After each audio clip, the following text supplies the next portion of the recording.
सबसे पहली बात तो यह है कि ट्रंप ने और बेंजामिन नेतन्याहू ने रमज़ान के मुबारक महीने में जहां पर पूरी दुनिया के मुसलमान रमज़ान में रोज़ा रखते हैं, इबादत करते हैं रातों में, ऐसे मुबारक महीने में उन्होंने मिलकर ईरान पर हमला किया है और ये भी नहीं समझा कि मुबारक महीना रमज़ान का है। पर खैर वो तो इंसानियत को नहीं मानने वाले हैं बेंजामिन नेतन्याहू, और जो हमला हुआ ईरान के ऊपर हम उसकी मजम्मत करते हैं। और ख़ास तौर से जब जेनीवा में बातचीत के ज़रिए से एक ब्रेक थ्रू हुआ था और हो सकता था कि अगर वो बातचीत को मान लेते तो जितने न्यूक्लियर स्टॉक पाइल्स थे ईरान के पास वो शायद इस्तेमाल नहीं होते, मगर अब इन्होंने मिलकर ईरान पर हमला किया जिसकी वजह से 200 से ज़्यादा लोगों की मौत हुई है और एक लड़कियों के स्कूल में 108 जो बच्चियां स्कूल में पढ़ते हैं उनकी मौत हो गई। आयतुल्ला खामेनी की मौत हुई है और मैं इसको इमोरल और अनलॉफुल एक्ट मानता हूं आयतुल्ला खामेनी की मौत को, और मेरी तरफ से, हमारी पार्टी की तरफ से ना सिर्फ उनके शिया वर्ल्ड को बल्कि पूरे लोगों को जो उनको अपना रहबर मानते थे, शिया कौम उनको अपना रहबर मानती थी,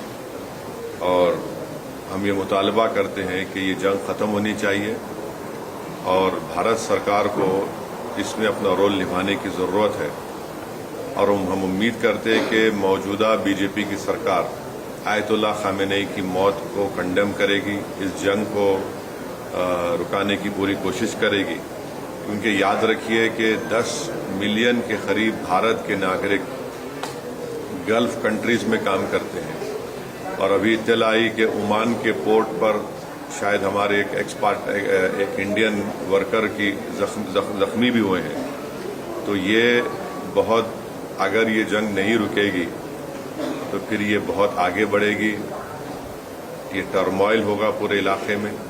और आपको अंदाज़ा भी नहीं है कि कई भारत के लोग जो उम्रा करने के लिए गए हैं और वो ट्रैवल एजेंट के जरिए जाते, पैसे देते 2 दिन मक्के में या 3 दिन मदीने में, अब उनके पास पैसे नहीं है, वहाँ पे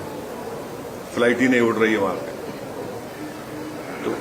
कितनी परेशानी हो रही है। और साथ ही साथ आप ये भी बात जानते हैं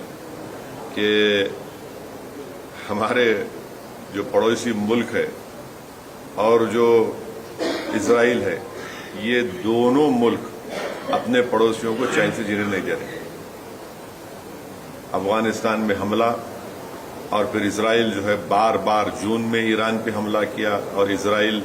बेंजामिन नेतन्याहू ने 70,000 से ज्यादा फलस्तीनियों का जेनोसाइड किया। ये जेनोसाइडल रजीम है और जो हमेशा शरारत करते रहते हैं। तो ये मेरे एहसासात हैं अपनी पार्टी की तरफ से, और मैं उम्मीद करता हूं कि हमारी गवर्नमेंट ऑफ इंडिया खामनेई की मौत की मजम्मत करेगी। और अगर ये जंग नहीं रुकेगी, जो एक इल्लीगल है और कोई ख़तरा नहीं था किसी को, सिर्फ दबाना चाह रहे थे और जुल्म कर रहे हैं इस तरह वहाँ पर हमला करके, और इसके जो नताइज निकलेंगे वो बुरे निकलने वाले हैं। हम लोग अंडर एस्टिमेट कर रहे हैं, ये ख़त्म होने वाली नहीं। अगर